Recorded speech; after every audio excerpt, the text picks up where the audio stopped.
wabarakatuh. Alhamdulillahirabbil alamin wa bihi nasta'in wa ala umuri dunya waddin wassalatu wassalamu ala sayyidina Muhammadin wa ala alihi wa sahbihi ajmain amma ba'du. Puji syukur atas nikmat kesempatan dan kesehatan yang Allah berikan kepada kita sehingga kita dapat berkumpul dalam acara diseminasi pada siang hari ini. Tidak lupa salawat serta salam tidak hentinya tercurahkan kepada junjungan kita Nabi Muhammad Sallallahu Alaihi Wasallam yang telah membawa kita semua dari zaman jahiliyah menuju zaman yang penuh dengan keilmuan, yakni dengan adilul Islam.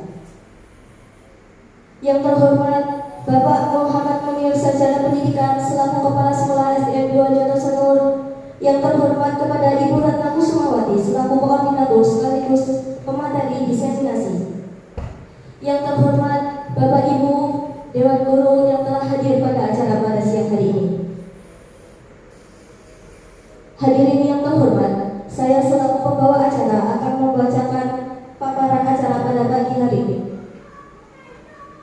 Acara yang pertama, pembukaan. Acara yang kedua yaitu pelatihan lagu Indonesia Raya dan Mas Ramongan. Acara yang ketiga, sambutan oleh Bapak Munir selaku Kepala Sekolah. Acara selanjutnya pemaparan materi yang akan disampaikan oleh Ibu Ratna Kusumawati. Selanjutnya yaitu acara penutup dan doa. Sebelum acara pada siang hari ini kita mulai, marilah kita sejenak membaca suratul Fatihah agar acara ini berjalan dengan lancar. Ila hadratin Nabi Mustafa Muhammad sallallahu alaihi wasallam. Al-Fatihah.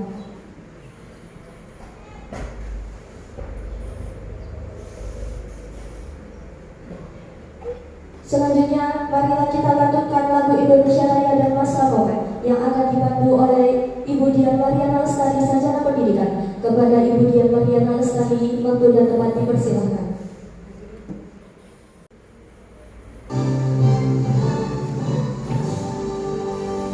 Indonesia,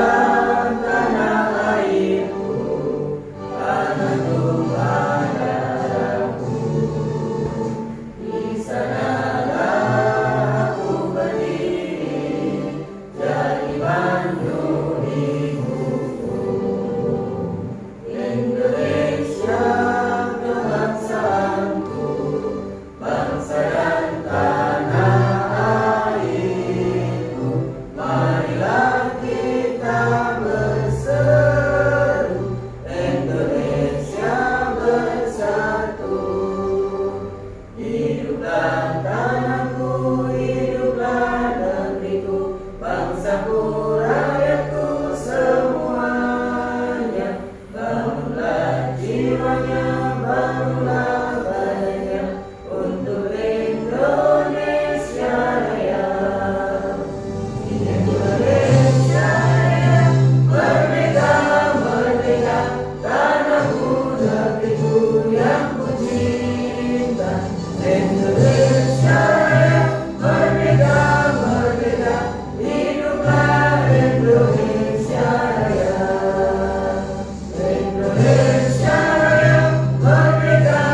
Hadirin dimohon duduk kembali.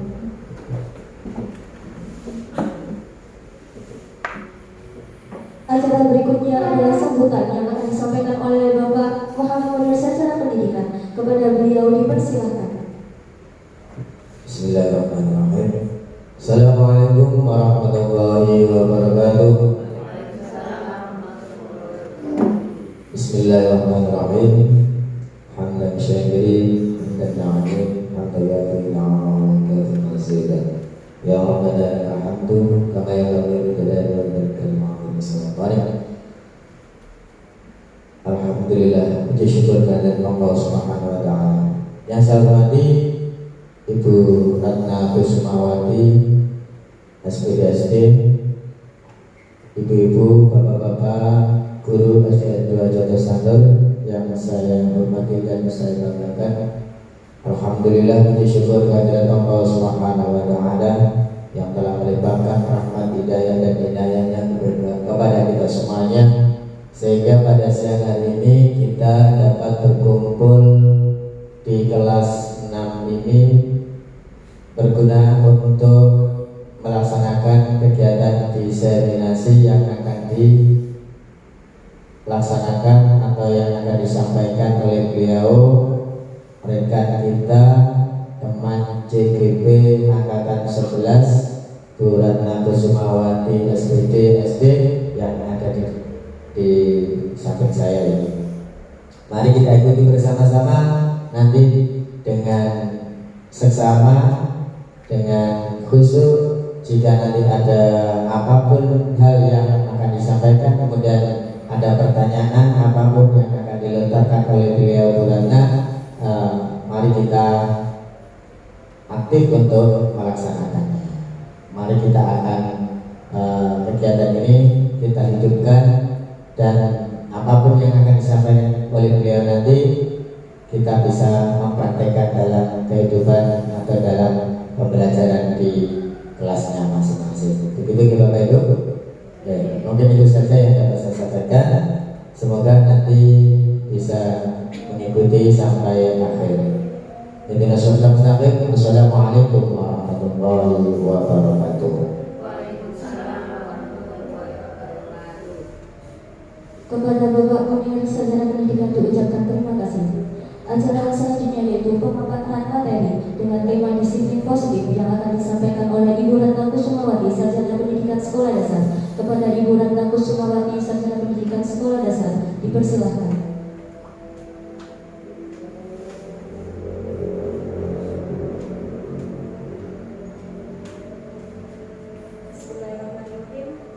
Assalamualaikum warahmatullahi wabarakatuh. Waalaikumsalam warahmatullahi wabarakatuh.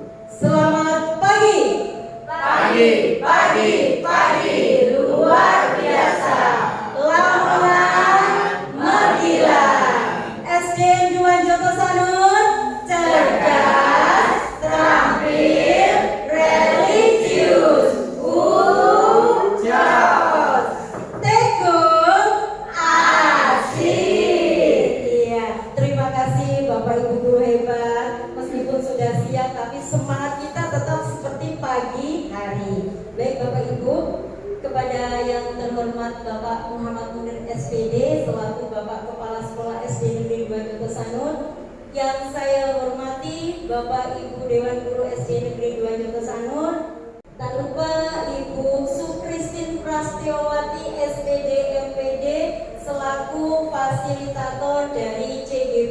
angkatan 11 dan juga Bapak Anhar Setiawan SPD selaku pengajar praktek saya. Bapak Ibu yang saya hormati, pertama-tama marilah kita aturkan puji syukur kehadirat Allah Subhanahu wa taala yang mana pada siang hari ini kita semua masih diberikan kesehatan sehingga kita bisa belajar bersama dalam kegiatan hari ini, yaitu mengenai tugas saya diseminasi budaya positif materi modul 1.4. Kedua kalinya sholawat serta salam tetap terlimpahkan kepada junjungan kita Nabi besar Muhammad SAW. Semoga kita semua besok di akhir zaman mendapatkan syafaatnya. Baik, Bapak Ibu, di sini kita belajar bersama, nggih. Nah, pada kesempatan kali ini saya akan memaparkan konsep inti dari budaya positif. Yang pertama, kita nanti akan belajar bersama tentang perubahan paradigma belajar. Yang kedua, disiplin positif dan nilai-nilai kebajikan. Yang ketiga, motivasi perilaku manusia. Selanjutnya, ada kebutuhan dasar manusia, posisi kontrol guru, keyakinan kelas, dan segitiga restitusi. Bapak Ibu, untuk pemanasan saya akan menampilkan cuplikan video yang mana video ini nanti akan membawa นี่คือเรื่องราวระหว่างฉันกับลูก นี่คือเรื่องราวระหว่างฉันกับลูก Ini videonya saya ambil jauh sekali Bapak Ibu dari Thailand. Moga kita perhatikan bersama-sama ya. ฉันไม่ได้เรียนหนังสือ ไม่รู้ว่าต้องพูด ต้องสอนแบบไหน ฉันรู้แค่ว่าต้องทำให้ดู ให้เขาเห็นเป็นตัวอย่าง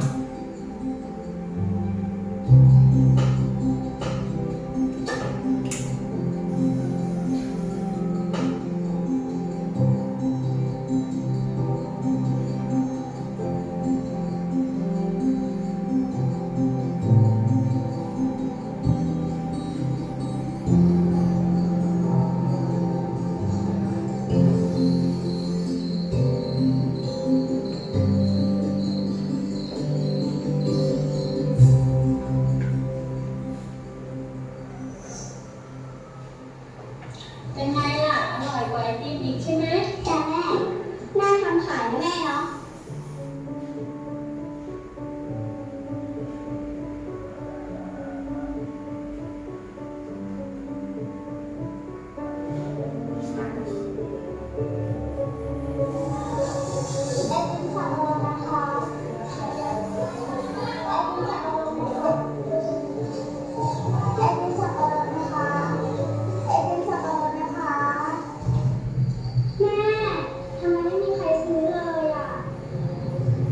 งั้นลองไปดูที่ตลาดว่าเขาขายกันยังไง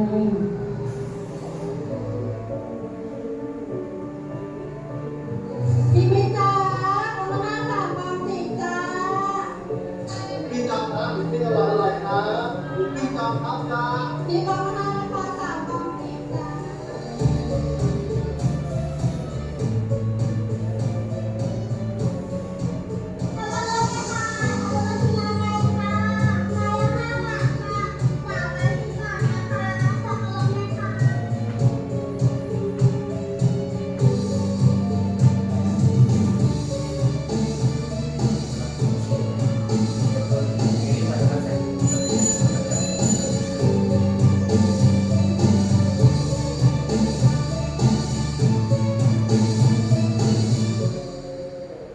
พอเห็นเขาได้สังเกต ได้ลองทำเอง วันนี้ฉันสบายใจแล้ว ที่เห็นเขาทำได้แบบนี้ และมั่นใจว่าวันข้างหน้าถ้าไม่มีฉัน เขาจะอยู่ได้ด้วยตัวเขาเอง อาชญาภูมิสวัสดิ์ได้รับทุนจากโครงการสำรับจนจบปริญญาตรีปี 2000 Ya, bagaimana Bapak Ibu? Kira-kira dari cuplikan video yang barusan kita lihat, adakah nilai positif dari isi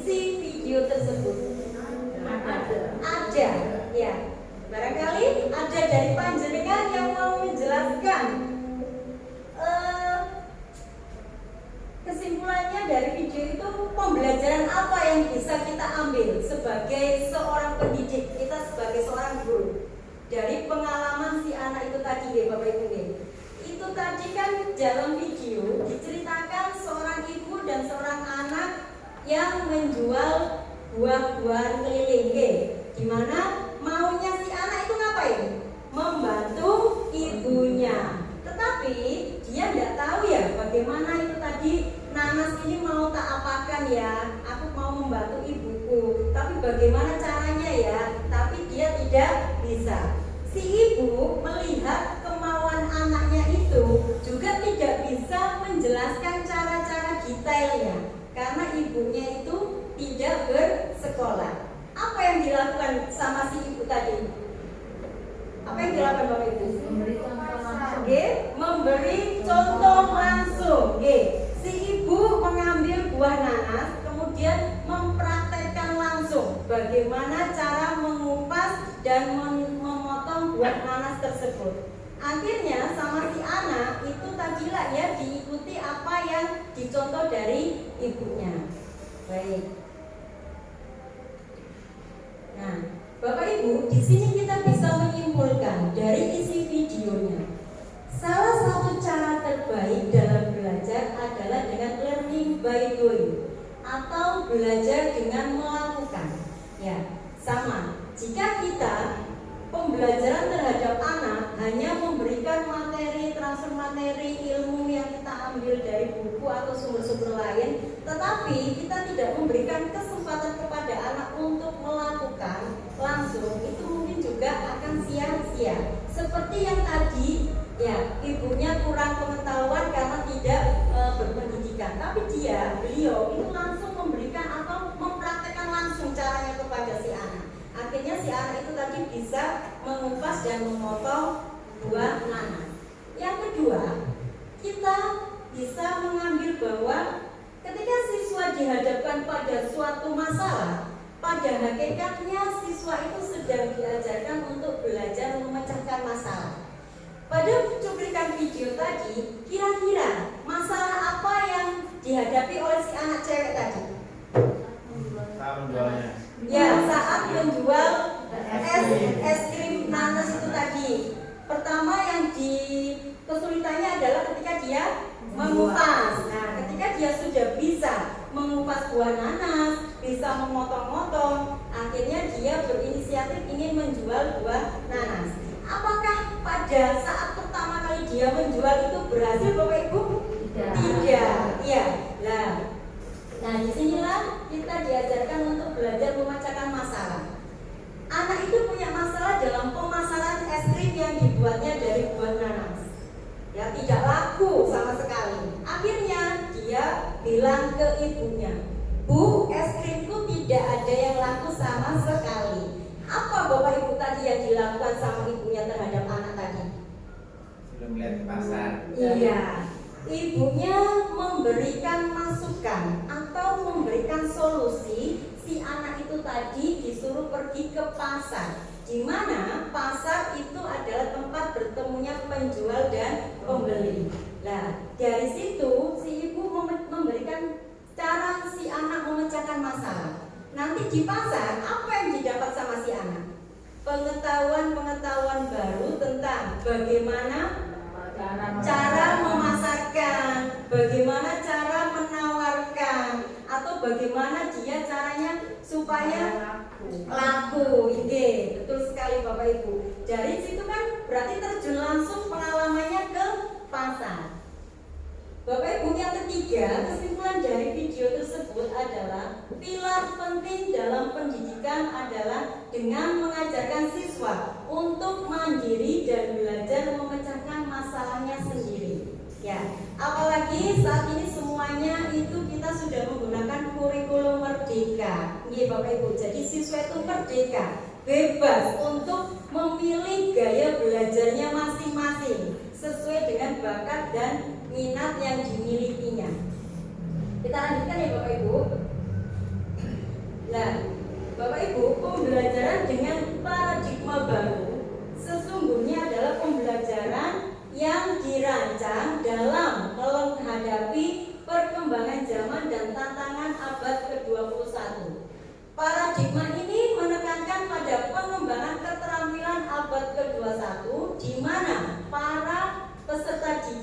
belajar untuk memenuhi kebutuhannya sesuai dengan kebutuhannya, bebas mengeksplorasi bakat dan minat yang dimilikinya berdasarkan pada tahap perkembangan sesuai teori psikolog modern untuk mewujudkan profil pelajar Pancasila.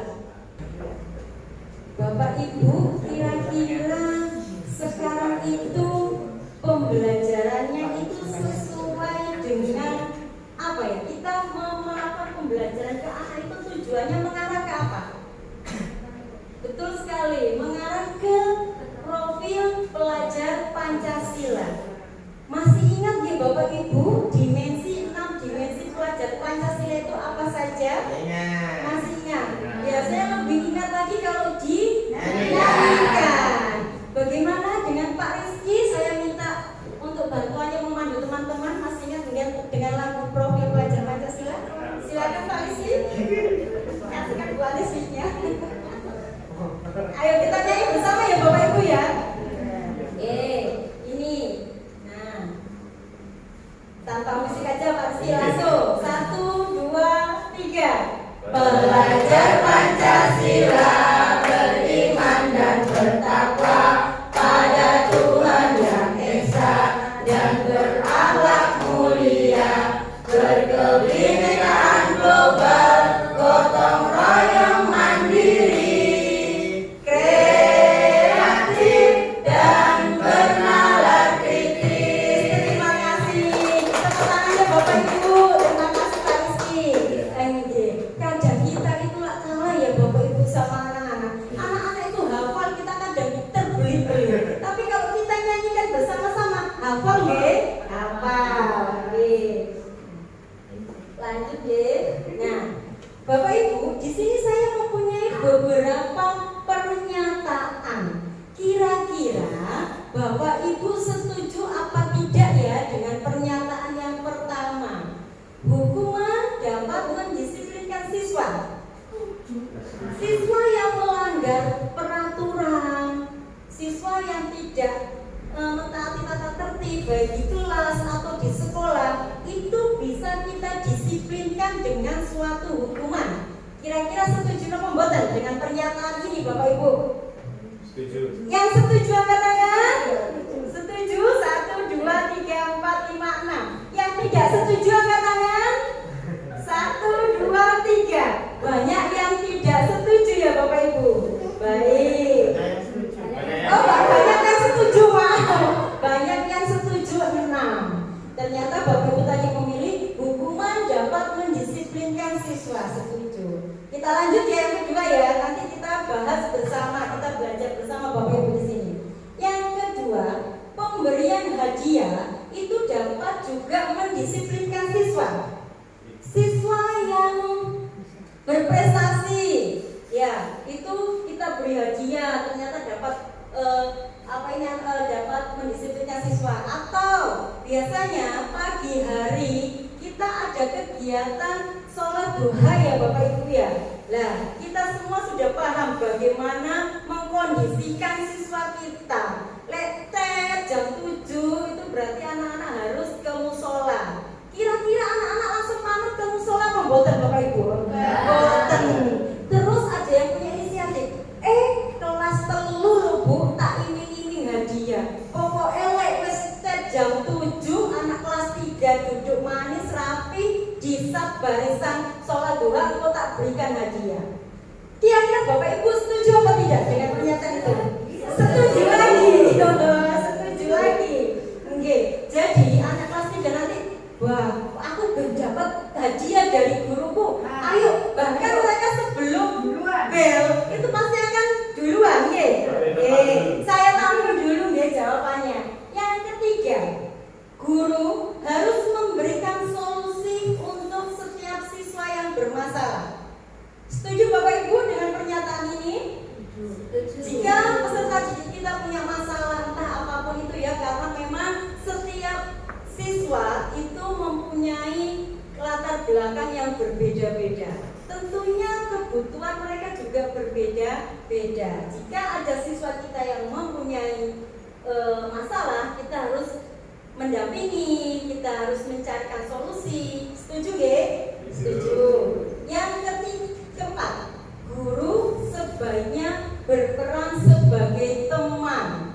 Kita memposisikan kita ke murid-murid kita itu sebagai teman.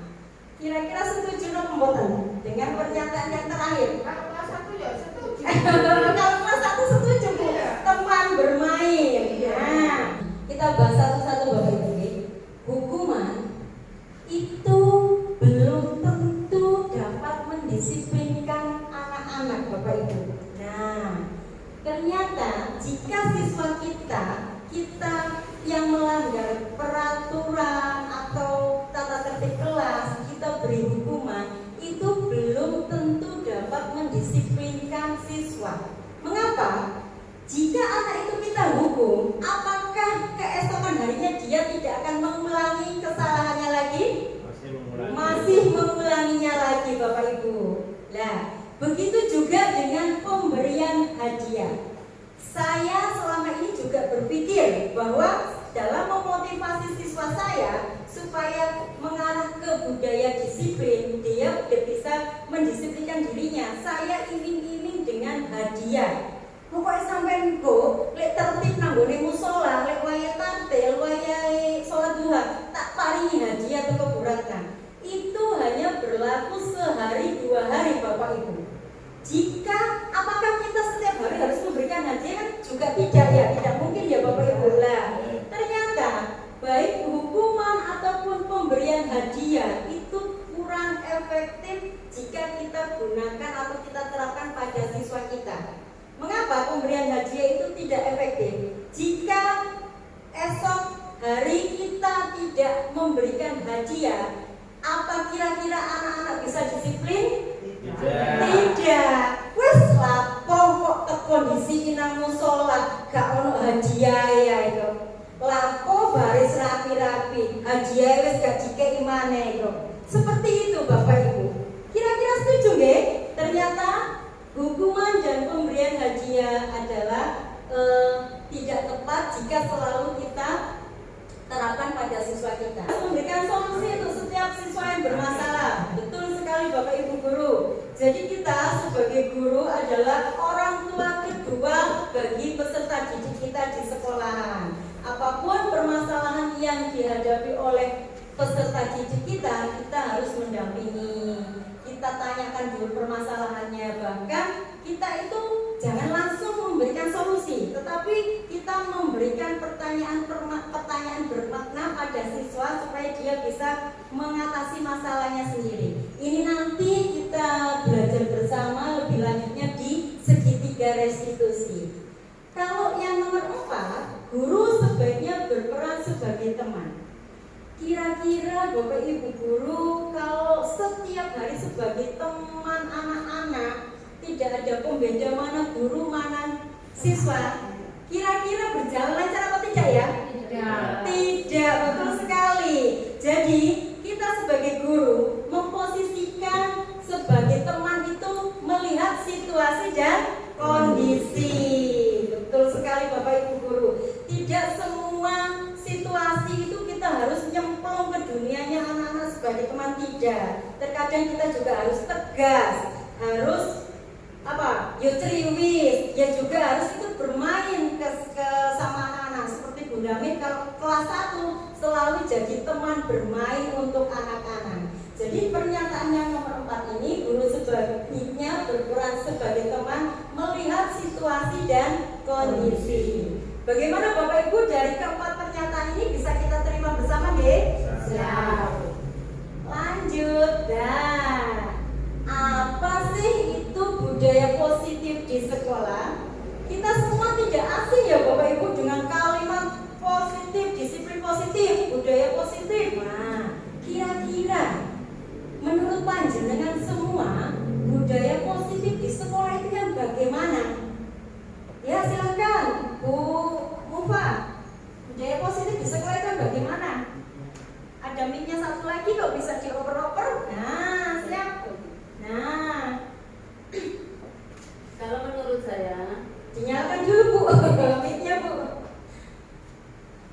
Kalau menurut saya budaya positif itu adalah budaya yang bisa bisa memberikan nilai positif bagi anak didik kita. Misalnya contoh, setiap pagi kita lakukan sholat duha. Terus kalau hari Senin kita ajari untuk latihan baris berbaris pada waktu sebelum upacara dan lain sebagainya. Iya, terima kasih. Aplaus buat Bu Mubarakah. Mungkin satu lagi, Pak Anang silakan menambahkan budaya positif di sekolah itu yang seperti apa ya Pak Anang? Cek. Jadi, alhamdulillah, terima kasih sebenarnya. Kalau menurut saya untuk budaya positif di sekolah sesuatu yang nantinya bisa membawa kebaikan untuk siswa ke depannya. Terima kasih Pak Anang. Baik Bapak Ibu Guru, jawabannya luar biasa sekali nih. Apa itu budaya positif di sekolah? Jadi budaya positif di sekolah yaitu nilai, kebiasaan, dan keyakinan di sekolah yang berpihak pada peserta didik agar mereka tumbuh menjadi pribadi yang sesuai dengan profil pelajar Pancasila. Kebiasaan-kebiasaan baik atau budaya-budaya positif yang kita terapkan baik di rumah, di sekolah maupun di lingkungan masyarakat itu teranaknya atau ingin mewujudkan siswa itu yang sesuai dengan profil pelajar Pancasila.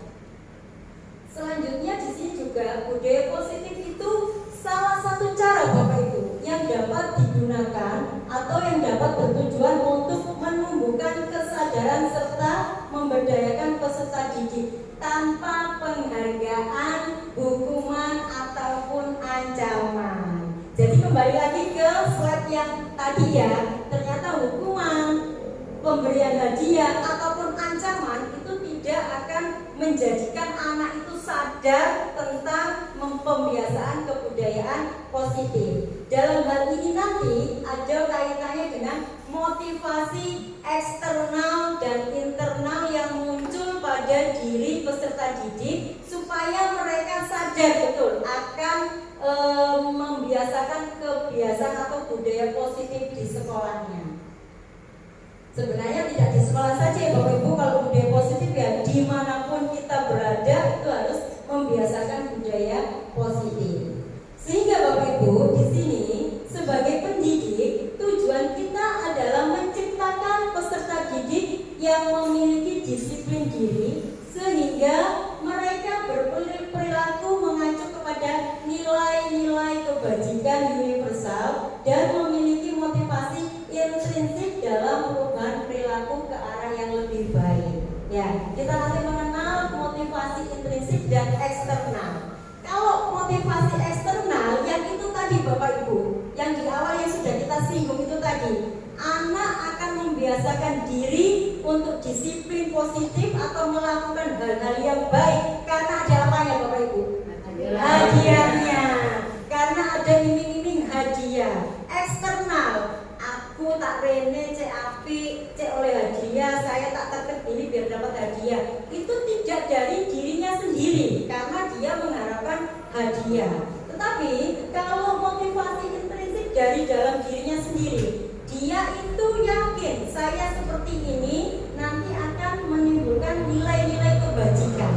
Ya, nah lanjut ya, ini Bapak Ibu, nilai-nilai kebajikannya dikelompokkan menjadi 3 berdasarkan sesuai dengan profil pelajar Pancasila, Ibu Primary Years Program PIP, ATA, dan keterampilan hidup life skill. Tentunya semua kebiasaan disiplin positif, kebiasaan baik itu mengarah atau mengacu pada profil pelajar Pancasila yang terdiri dari 6 dimensi tadi ya. Sedangkan yang kedua, dengan membiasakan hidup atau disiplin positif, kita itu memberikan pengalaman atau pembelajaran terhadap siswa bagaimana bertoleransi, bagaimana rasa saling menghormati, integritas, mandiri, menghargai, antusias, empati, keingintahuan, kreativitas, kerjasama, percaya diri, dan komitmen. Itu nilai-nilai kebajikan yang bisa diambil. Bagaimana nilai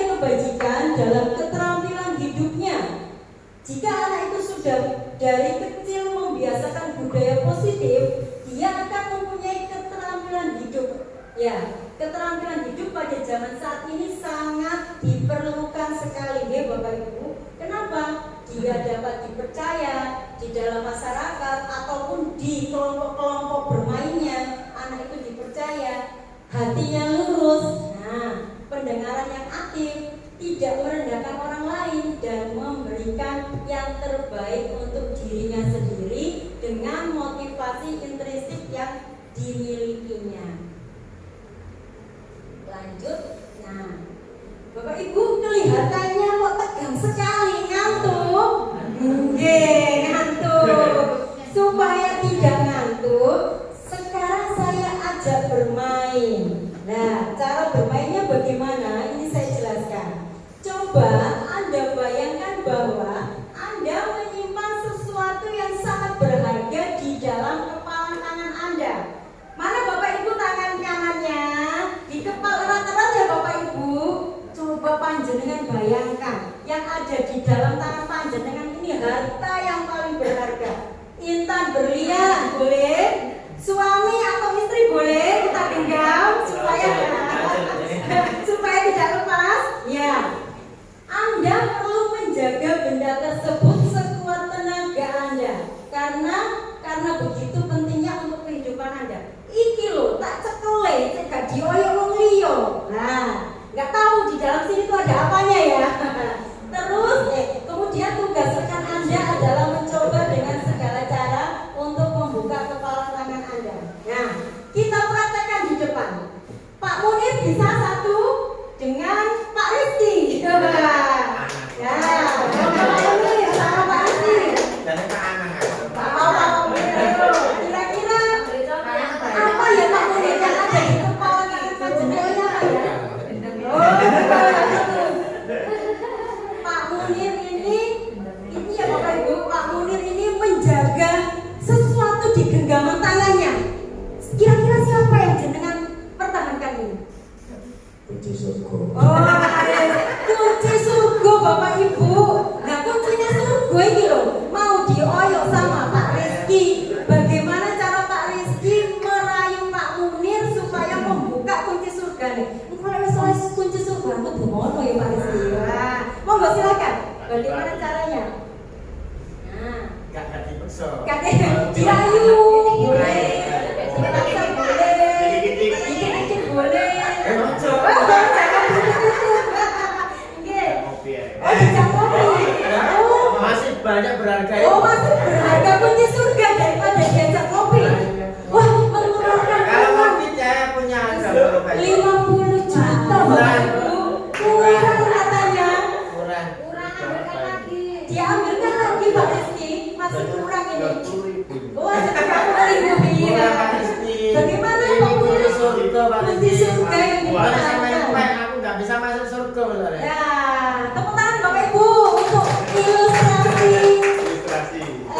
Sudah Pak, terima kasih. Monggo. Nah, Bapak Ibu, itu tadi ilustrasi dari materi ini. Nah, coba kira-kira siapa yang berhak mempertahankan kepala tangannya ini? Pak Munir atau Pak Rizky yang tadi diberikan contoh itu? Jelas Pak Munir nih. Nah, apakah Anda membuka kepala tangan Anda Pak Munir? Tidak. Mengapa? Karena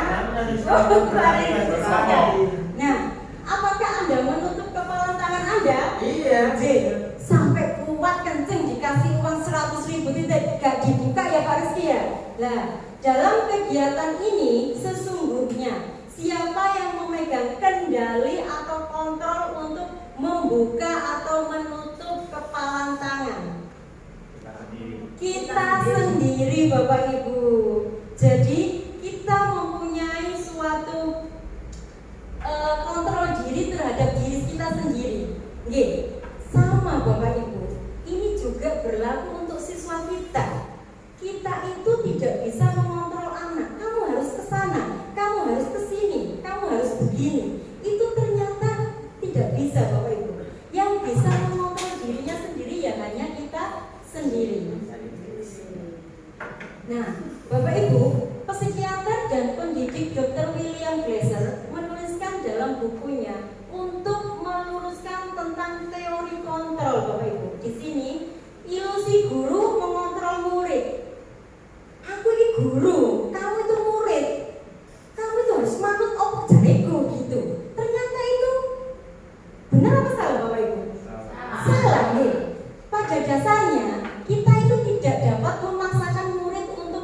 membuat sesuatu, jikalau murid itu tidak memilih untuk melakukannya.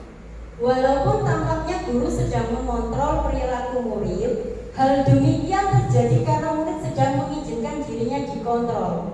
Saat itu bentuk kontrol guru menjadi kebutuhan dasar yang dipilih murid tersebut.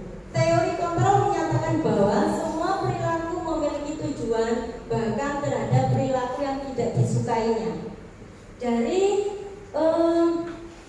pernyataan ini Bapak Ibu, ternyata meskipun kita sebagai guru, itu kita tidak 100% bisa mengontrol siswa harus begini, harus begitu. Jikalau saat itu kita misalnya menyuruh siswa untuk seperti ini, seperti itu, dia mau, itu karena ada apa? Ini, hal demikian terjadi karena murid itu sedang mengizinkan dirinya dikontrol. Oke.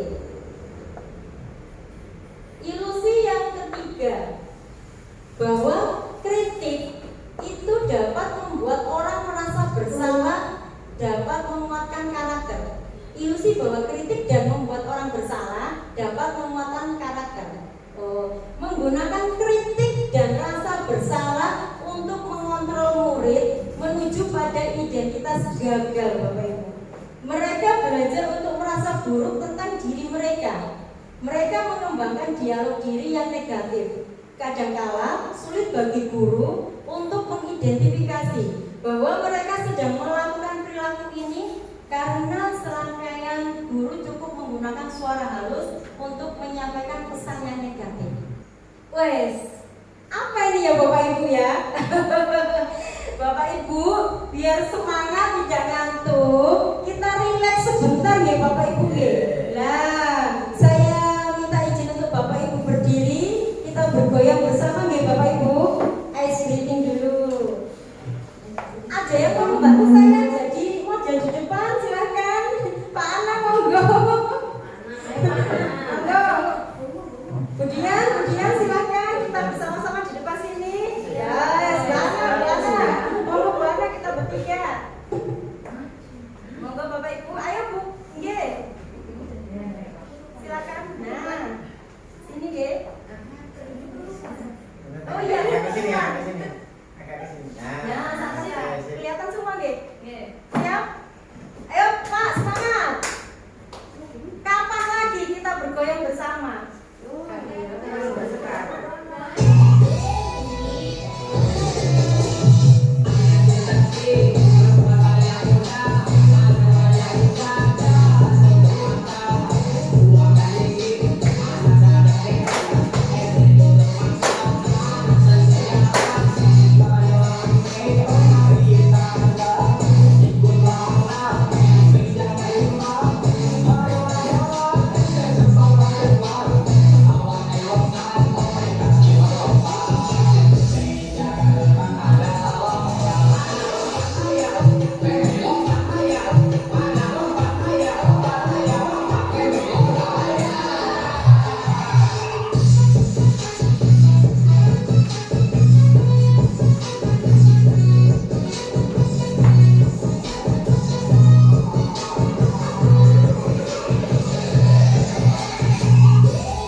tadi sudah banyak kita singgung di depan deh. Motivasi itu terdiri dari dua, internal dan eksternal. Ini Bapak Ibu, motivasi perilaku manusia ada 3 pernyataan. Menghindari ketidaknyamanan atau hukuman, mendapatkan imbalan atau penghargaan dari orang lain, dan yang ketiga, menjadi diri mereka yang diinginkan dengan menghargai diri sendiri sesuai nilai-nilai mereka percaya. Nah, Bapak Ibu tadi kalau tidak ngantuk, jelas nanti bisa menjawab ini. Menghindari ketidaknyamanan atau hukuman, berarti motivasi eksternal atau internal? Eksternal, luar biasa. Yang kedua, mendapatkan imbalan atau penghargaan dari orang lain. Eksternal juga. Yang terakhir, menjadi diri mereka yang diinginkan dengan menghargai diri sendiri sesuai nilai-nilai yang dipercaya. Internal. Nah, sekarang kita akan mempelajari kebutuhan dasar manusia. Bapak Ibu, apalagi yang ibu-ibu ini kebutuhannya sangat banyak apa mboten? Banyak. Oke. Kebutuhan dasar manusia. Kita itu sebenarnya kebutuhan dasar manusia adalah segala sesuatu yang kita lakukan untuk mendapatkan apa yang kita inginkan. Seluruh tindakan yang kita lakukan memiliki tujuan tertentu. Dan semua usaha terbaik yang kita lakukan adalah dalam rangka agar kebutuhan dasar kita itu terpenuhi dengan baik. Di sini ada 5 kebutuhan dasar manusia, Bapak Ibu. Yang pertama, bertahan hidup, makanan, pakaian, tempat tinggal, keamanan, dan kesehatan. Oke? Yang kedua, kasih sayang dan rasa diterima. Biasanya Pak Rizky kebutuhannya jauh disayangi. Nah, rasa diterima, rasa diperdulikan, berbagi, kerjasama menjadi bagian dalam kelompoknya. Penguasaan, kebutuhan penguasaan itu harga diri, keinginan untuk dianggap. Dia ingin memimpin, dia juga ingin selalu berprestasi, diakui dan didengar. Kemudian kebebasan, kebutuhan akan kebebasan, pengen mandiri, memiliki pilihan, mencoba hal-hal baru, mampu mengendalikan arah dirinya. Ini biasanya Reno, pengen bebas terus ya Bapak Ibu. Kemudian kesenangan, bermain, humor, antusias, dan tertawa. Nah, ini tadi hukuman sudah kita bahas, yang konsekuensi belum. Bapak Ibu, dalam benak kita semua, kira-kira hukuman dan konsekuensi itu sama apa berbeda? Berbeda. Setuju nggak Bapak Ibu? Adakah yang bisa menjelaskan hukuman itu yang bagaimana atau seperti apa? Silakan Bu. Hukuman itu, Monggo. hukuman itu suatu tindakan yang diambil secara langsung pada saat kejadian itu terjadi atau dialami anak. Betul sekali. Atau anak yang melanggar. Nah, Bu mengatakan bahwa hukuman itu Bapak Ibu langsung spontan dilakukan. Anak melakukan salah, misalnya ya terlambat atau apa, Reni melayu lapangan 10 putaran. Nah itu kan langsung. Anak itu padahal terlambat cuma 5 menit. Ada yang menambahkan lagi Bapak Ibu, hukuman itu seperti apa? Betul sekali, hukuman itu menujunya ke fisik atau psikis. Nah, baik Bapak Ibu, untuk lebih jelasnya di sini saya sudah mempunyai perbedaan hukuman dan konsekuensi. Bapak Ibu, hukuman itu tidak terencana, tiba-tiba saja dilakukan. Kemudian murid itu yang kita hukum itu tidak tahu apa-apa. Apa sih yang akan terjadi jika saya melanggar? Apa sih yang terjadi jika saya tidak mentaati tata tertib sekolah? Mereka tidak tahu. Dan biasanya hukuman itu berupa hukuman fisik atau psikis. Terlambat, anak disuruh lari ke lapangan. Itu kan apa ya? Ganjanya yang teraniaya. Bagaimana jika konsekuensi? Konsekuensi itu terencana, Bapak Ibu. Terencana di sini disepakati oleh kedua belah pihak. Ya, kita nanti juga akan lebih jelasnya pada keyakinan kelas atau kesepakatan kelas. Jadi antara guru dan siswa itu mempunyai kesepakatan. Jika kamu melanggar ini, nanti kamu konsekuensinya seperti ini. Kedua belah pihak itu sama-sama mengetahui. Murid tetap dibuat tidak nyaman. Meskipun salah, tetapi tidak semena-mena kita terus membenarkan kesalahan anak itu, tidak. Anak yang melanggar tetap kita beri konsekuensi. Sikap guru selalu memonitor murid. Selanjutnya, Bapak Ibu masih semangat kan? Saya ajak bermain. Masih. Nah, di sini Bapak Ibu ada beberapa pernyataan. Panjenengan semua nanti bisa memilih pernyataan 1 sampai 4 ini, hukuman atau konsekuensi, sebagai pemahaman bersama kita ya, perbedaan antara hukuman dan konsekuensi. Bu Mufa, ini saya sudah menyiapkan papan stik hukuman dan konsekuensi. Bisa dibagi ke teman-teman ya. Sekali-sekali kita Bendamin yang membagi, dia tidak dihukum. Nah, 1 orang dapat 2 guna. Asik. Kapan lagi kita bermain bersama seperti ini ya Bapak Ibu ya? Bapak Ibu, yang biru ini stik apa? Konsekuensi. Yang merah hukuman. Baik. Nanti pernyataannya saya baca ya Bapak Ibu. Panjenengan angkat yang tinggi. Wah, punya saya pendek. Oh iya, nanti saya betulkan. Mungkin tetap jabat ya. Oh, kiri-kiri. Bunda ini cari aman. Aku boleh salah jawab putih di cewek. Mending saya tidak bawa papan stiknya. Iya, takut menentukan. Siap? Sudah mulai? Bapak Ibu, kira-kira tangan kanan kita sepakat memegang apa ya? Hukuman. Baik, coba diangkat teman-teman. Wes, merah hukuman. Tangan kiri kita memegang apa? Konsekuensi. Oke, siap? Siap. Semangat. Pernyataan pertama. Lari mengelilingi lapangan 5 kali putaran karena terlambat sekolah. Bentar. Bentar. Hukuman apa konsekuensi? Hukuman. Betul. 100. Pernyataan kedua. Mencatat 10 kali di buku tulis kalimat. Saya tidak akan datang terlambat ke sekolah.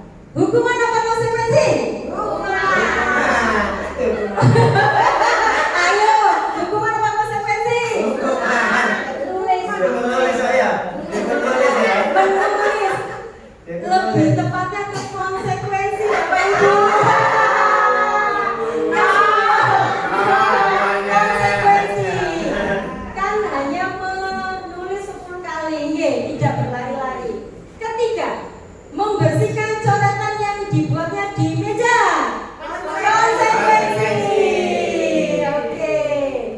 Murid diminta push up 15 kali karena terlambat masuk kelas. Hukuman. Koyo aneh aku ngangkat kaki di opan pusing. Iya, oke, lanjut Bu Anis. Sing didelok salah pisan. Wah, salah semua. Baik. Enggak ada yang salah benar ya Bapak Ibu, kita belajar semua. Terima kasih, semangatnya luar biasa. Lanjut ya. Berdiri di depan kelas sambil mengangkat sebelah kaki karena tidak bisa menjawab pertanyaan. Hukuman. Menggantikan kertas tugas teman yang telah dicoret-coret. Konsekuensi. Pak Munir kari terus Pak Munir. Murid diminta bertelanjang kaki selama pelajaran karena tidak menggunakan sepatu warna hitam sesuai peraturan.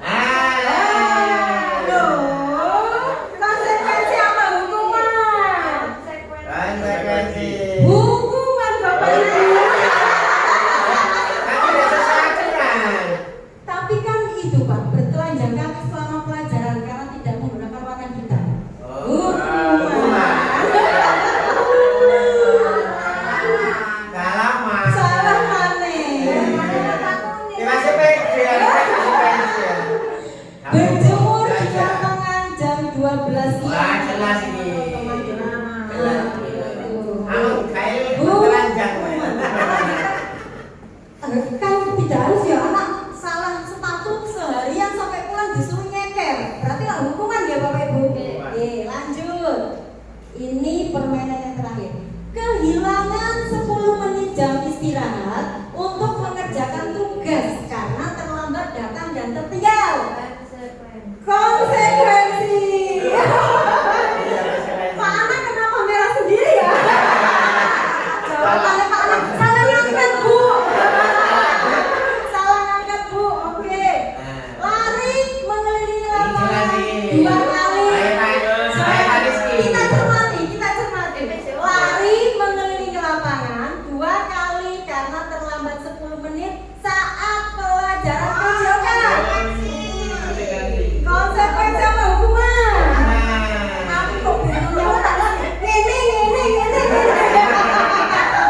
Kemudian diangkat dua-duanya diangkat. Bu Ana juga, Bu Dian juga, dua-duanya diangkat. Ada dua kali. Ini Lari. Konsekuensi. Bapak Ibu, kalau kita cermati pernyataan ini saat pelajaran PJOK di lapangan kan sudah ada kesepakatan konsekuensi. Jari Bu, tak rara terus konsekuensi. Mau masalah dari sini. Oh iya betul. Itu kita bagi salah. Saya enak ya Bu Dian angkat kalau Ibu. Milih gitu ya. Oke, membersihkan tumpahan air di meja karena tersenggol saat pelajaran. Konsekuensi. Salah. Kemudian membersihkan WC sekolah karena merobek buku tulis teman. Konsekuensi. Tepuk tangan untuk kita semua Bapak Ibu. Terima kasih. Semangat ya. Kantuknya hilang ya Pak. Lanjut. Kesalahan adalah guru yang berat.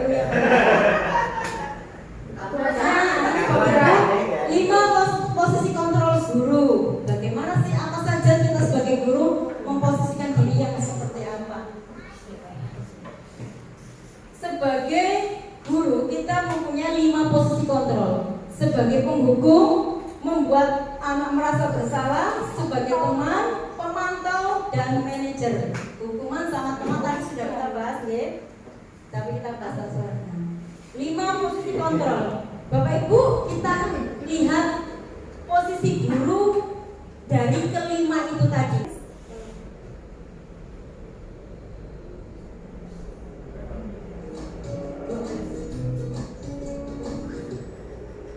Ini nanti ada beberapa contoh kasus guru memposisikan dirinya Bapak Ibu. Dalam penerapan disiplin positif restitusi, salah satu program yang dikembangkan adalah 5 posisi kontrol. 5 posisi kontrol dalam restitusi adalah proses perjalanan seorang pendidik agar dapat mengenali dirinya. Pada video kali ini, kita akan membahas tentang 5 posisi kontrol yang dikembangkan oleh Dian Rosen dan contoh penerapannya.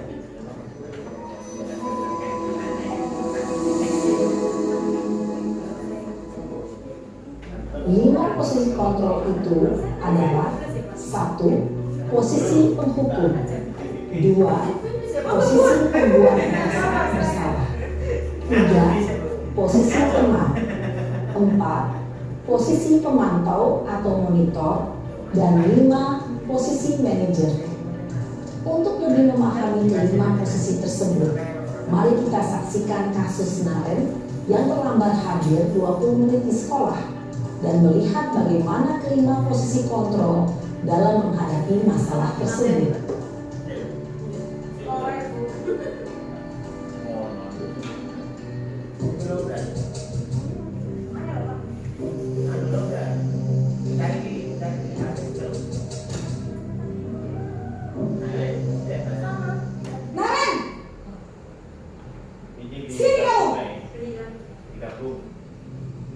Selamat pagi Bu.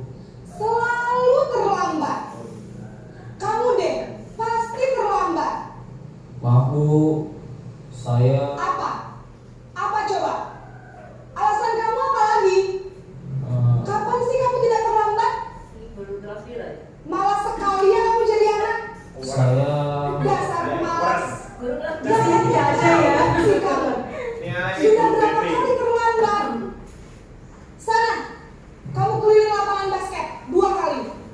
Kenapa saya harus ke lapangan basket, Bu? Kenapa? Kamu melawan ibu? Berani-beraninya jawab. Sudah terlambat, masih berani jawab pula. Sekarang, keliling lapangan basket 5 kali sekalian. Biar kapok. Cepat. Pergi sana ke lapangan basket. Posisi penghukum biasanya berbicara dengan nada tinggi, menghardik, menunjuk-nunjuk, menyakiti, dan menyindir. Hukuman bisa berupa fisik maupun psikis. Ibu dan bapak guru hebat.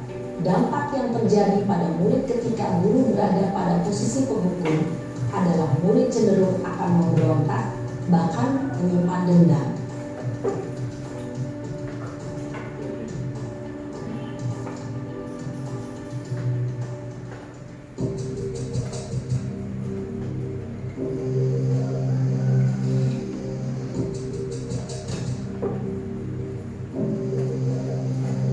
Naren!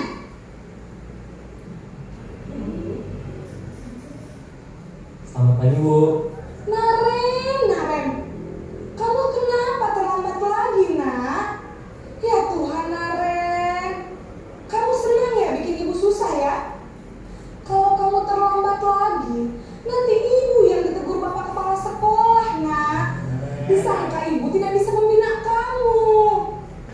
Duh, gimana ini? Maaf, Bu. Duh, Gusti Naren.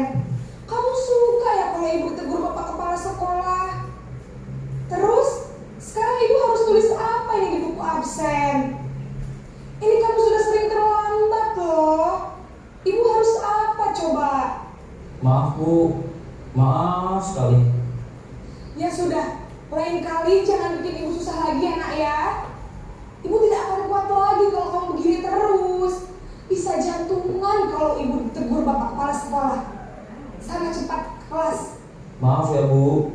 Maaf sekali. Posisi pembuat rasa bersalah berbicara dengan nada tenang, cenderung lembut. Namun kata-kata yang diutarakan membuat murid merasa menjadi orang yang gagal, memandang buruk dirinya sendiri, merasa tidak berharga, dan tidak sanggup membahagiakan orang lain. Ketika guru mengambil posisi pembuat rasa bersalah, murid akan menganggap dirinya yang bersalah dan ia akan menyimpan emosi negatif tersebut di dalam dirinya.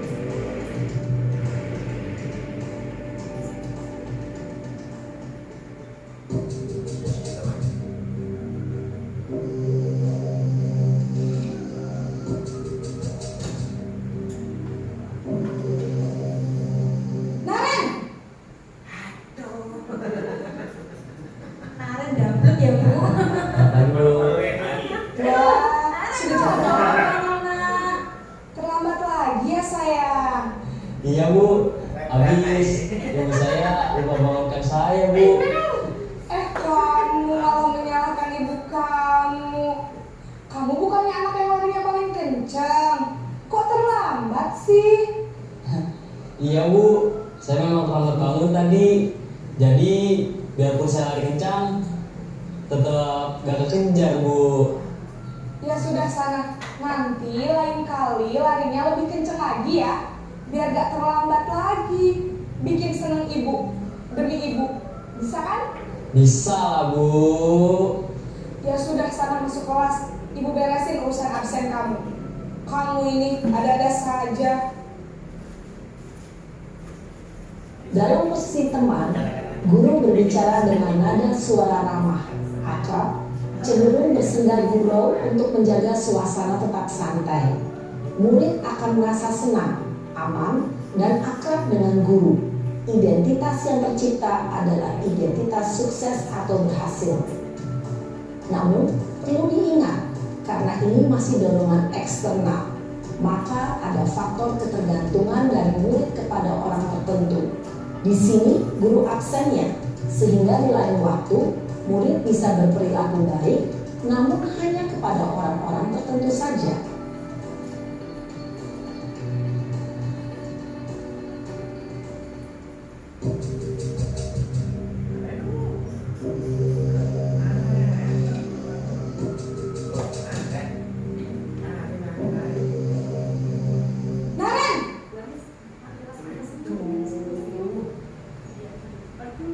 Selamat pagi Bu. Naren, apa peraturan sekolah kita tentang jam berapa kita harus masuk sekolah, nak? Kita harus di sekolah jam 7 Bu. Iya betul, sekarang sudah jam 7.20. Naren sudah tahu konsekuensinya jika terlambat hadir. Paham Bu, saya harus tinggal kelas pas jam istirahat selama 20 menit. Iya benar, konsekuensinya demikian. Jadi nanti jam 9.30 pas istirahat, kamu harus tinggal di kelas, kerjakan tugas tambahan untuk ketertinggalan kamu, ya? Baik Bu. Posisi pemantau mengandalkan penghitungan atau data untuk mengontrol murid. Guru mengarahkan murid berdasarkan peraturan dan konsekuensi. Seorang pemantau menunjukkan bahasa tubuh dan ekspresi wajah yang datar dan cenderung formal.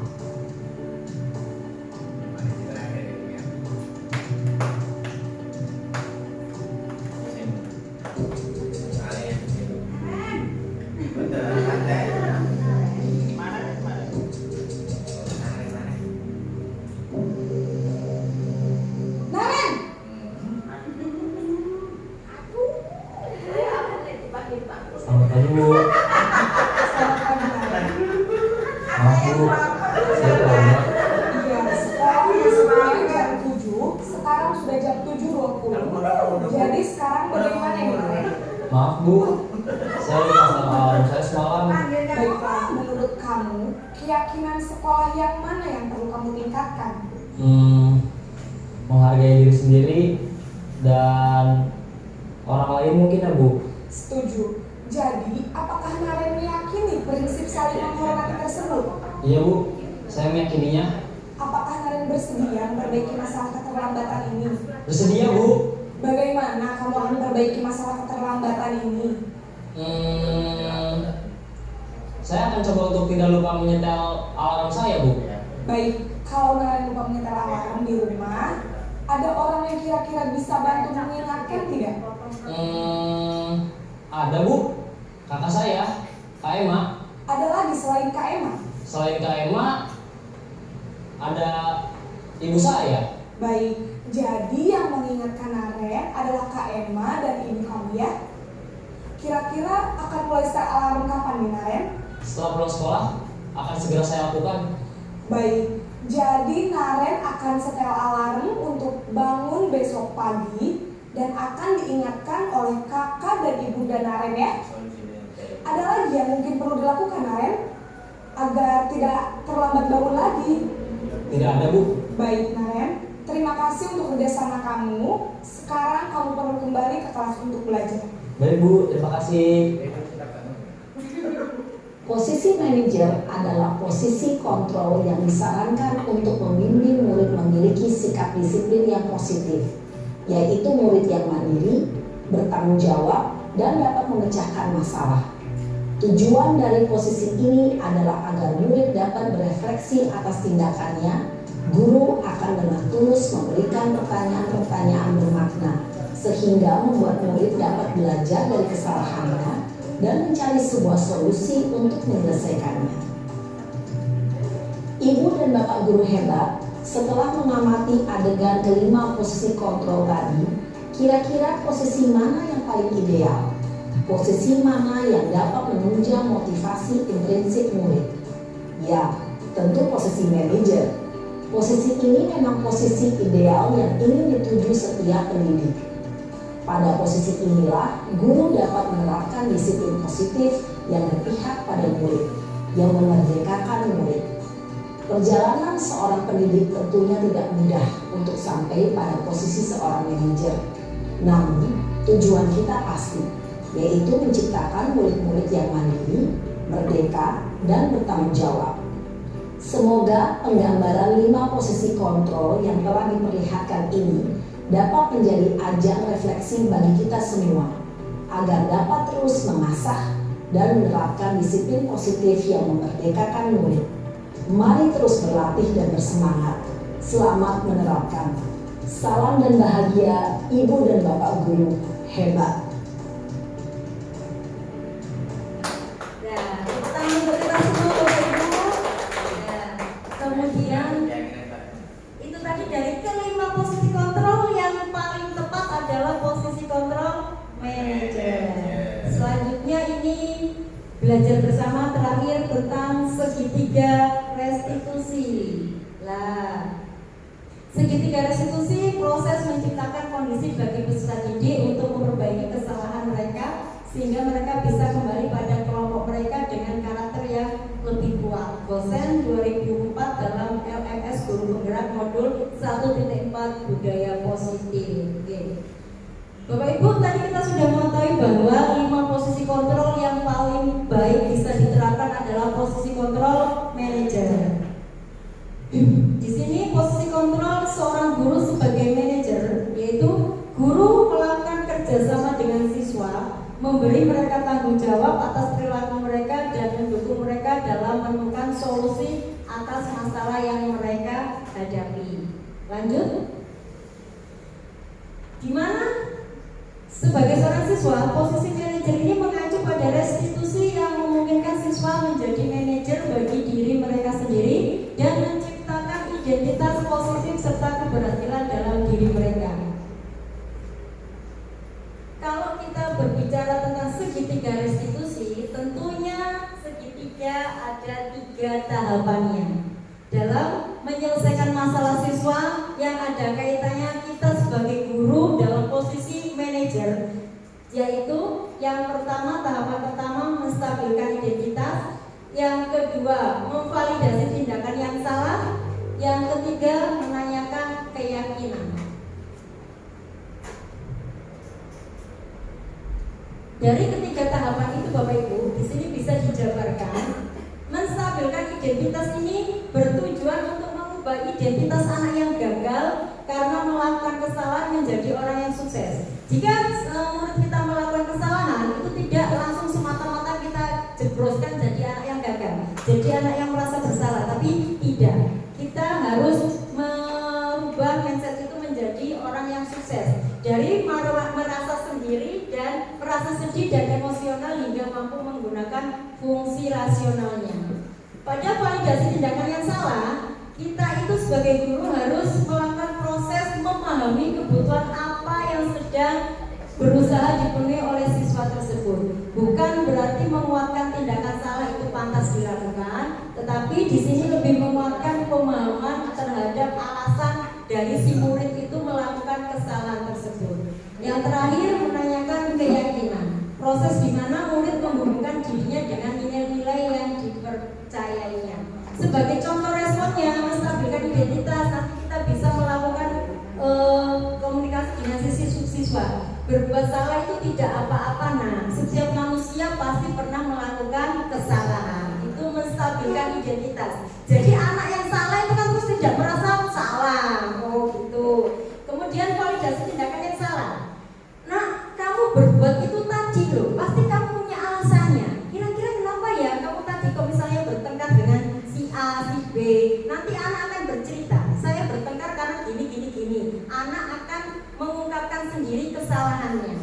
Nah, dari validasi tindakan yang salah, kita langsung menanyakan keyakinan yang dilanggar. Kamu tadi sudah bertengkar atau berkelahi dengan temanmu. Nah, kira-kira keyakinan atau nilai apa di dalam kelas kita yang sudah kamu langgar? Lanjut saja. Oh, ternyata sudah ke. Terima kasih. Oke, Bapak Ibu, terima kasih sebesar-besarnya saya ucapkan kepada semua karena sudah membersamai saya dalam memaparkan tugas modul 1.4 tentang budaya positif. Semoga pembelajaran kita bersama bisa kita ambil manfaat dan kita terapkan di SD kita ini. Saya akhiri, wassalamualaikum warahmatullahi wabarakatuh.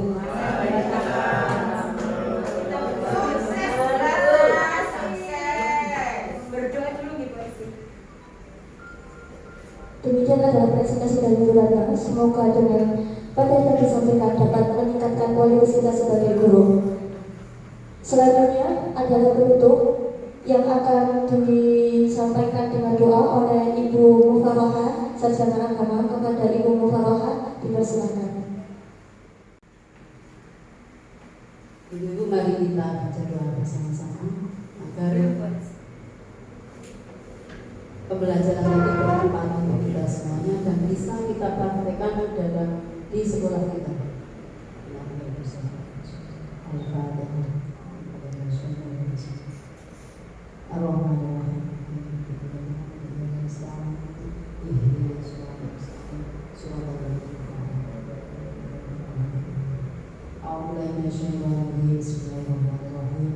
Allahumma shalli ala sayyidina Muhammad wa ala ali sayyidina Muhammad walhamdulillahi rabbil alamin.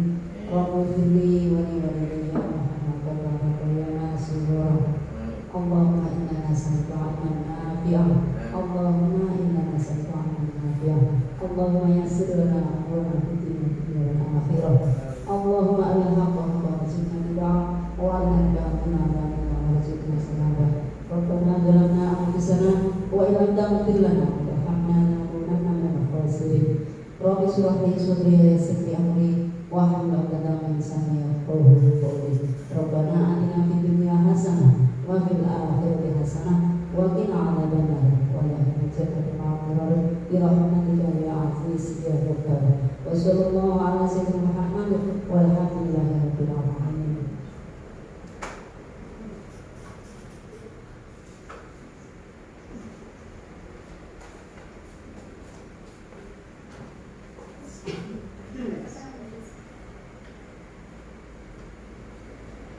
Demikian acara pada siang hari ini. Saya selaku pembawa acara, apabila ada salah kata maupun perbuatan, saya mohon maaf yang sebesar-besarnya. Bila terhitung